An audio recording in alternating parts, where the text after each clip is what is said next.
दादा आपको फिर से सत सत प्रणाम। मैंने सुना था कि राम की सभा में किसी ने पूछा कि सबसे दुष्कर कार्य क्या है, तो गुरु वशिष्ठ ने उत्तर दिया था कि पराय निंदा। तो हम जैसे लोग जब भी इधर उधर होता है, कभी दूसरे साइंटिस्ट के बारे में या किसी के बारे में निंदा भी करते हैं, और हम लोगों का काम क्रिटिकिंग बोलते हैं, मगर वो पराय निंदा ही होता है। तो ये तो दुष्कर कार्य हुआ। ये पराय निंदा से बचने के लिए या पराय निंदा को कम करने के लिए क्या करना चाहिए? ये पर निंदा का 3 स्टेज है। अच्छा। पहले हर आदमी क्या होता है कि फर्स्ट स्टेज का पहले अप्लाई करता है। फर्स्ट स्टेज क्या है कि हर आदमी अपना प्रशंसा सुनना चाहता है।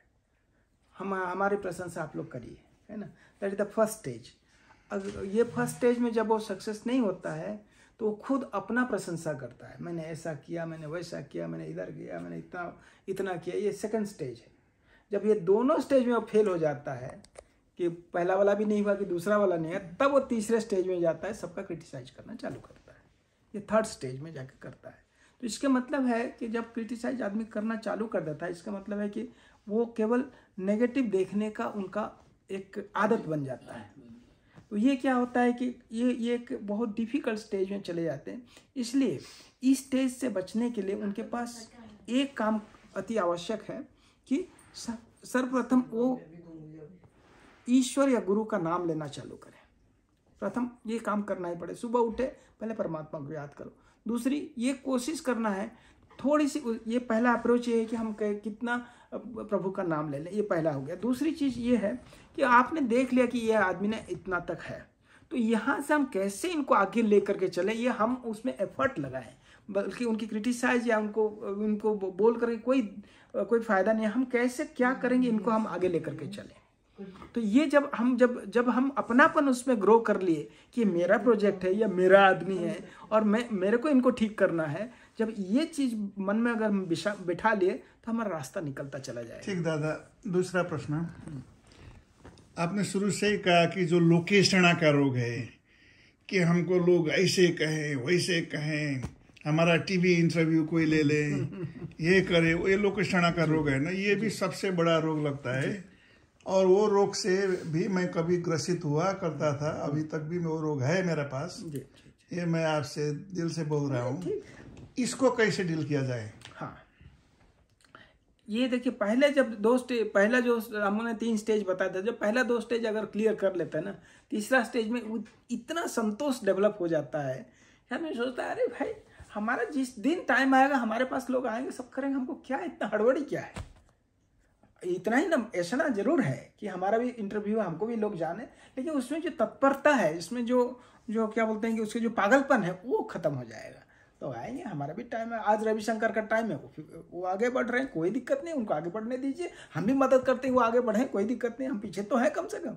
आज जग्गी वासुदेव साहू जो है वो आगे बढ़ रहे हैं, बढ़िए, सदगुरु बन करके आगे बढ़ रहे हैं, बढ़िए, हमें बड़ी खुशी है। उनका भी एक समय है, लेकिन हमें धीरे धीरे चलना है और धीरे धीरे चल करके हमको लक्ष्य तक। हम खरगोश जरूर हैं, है ना, जो खरगोश जो है ना वो लोग दौड़ रहे हैं, लेकिन हम कछुआ हैं। हम धीरे धीरे चल रहे हैं और हम जीतेंगे जरूर। खरगोश थक करके सो जाएंगे, लेकिन हम चलते जाए। अब तो जानते हैं खरगोश और ये इसका कहानी। तो यही कहने का अर्थ है कि हम कछुआ के चाल में हम चल रहे हैं, लेकिन हम रुके नहीं हैं, हम जा रहे हैं, आगे बढ़ रहे हैं धीरे धीरे। इसको कहा जाता है अंग्रेजी में, इसी को ही प्रोवर्ब बोलते हैं, slow and steady wins the race.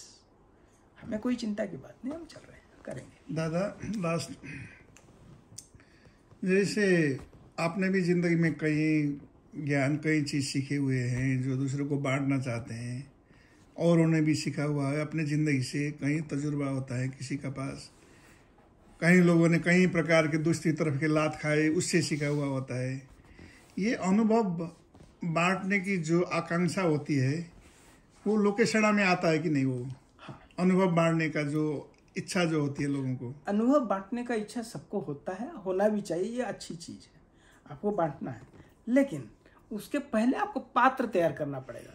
जैसे हम आपको दूध देना चाहते हैं और आपके पास बर्तन ही नहीं है, तो पहले हम बर्तन तो दें, उसके बाद हम दूध देंगे। या तो आप बर्तन लाएं, हम देखें कि बर्तन में छेद तो नहीं है, बर्तन टूटा फूटा तो नहीं है, बर्तन साफ सुथरा तो है, सब कुछ देखना पड़े, तब आप जा करके देंगे। तो ये कहने का अर्थ है कि ये जो पहले उनके अंदर में एक ऐसा को क्रिएट कराइए कि हमारी बात को सुने। वो हम तो देना चाह रहे हैं, लेकिन अगर अगला हम विशाल जी को कुछ बोल रहे हैं और वो मूड ही, उनको सुनने का मूड ही नहीं है, या वो उसको इंटरेस्ट नहीं ले रहे, तो हमारा देना तो बेकार ही चला गया ना। हमने इतने अनुभव को, इतने जीवन में इतना तकलीफ करके जो जिस चीज़ को सीखा समझा उसको मैं दे रहा हूँ, लेकिन इसका कोई कदर नहीं हो रहा। इसलिए हमें पात्रता तैयार करना पड़ेगा पहले। ठीक दादा, तो पात्रता पहली बात हुआ, फिर समय, स्थान, तरीका, जी, ये सब मिला के अगर दिया, और जो अपनी खुद को पता हो वही दिया जी, इधर उधर गफ वाला बात नहीं, तो फिर काम बन जाते, फिर वो पाप नहीं है, फिर वो लोकेशना नहीं है। बहुत धन्यवाद दादा, थैंक यू।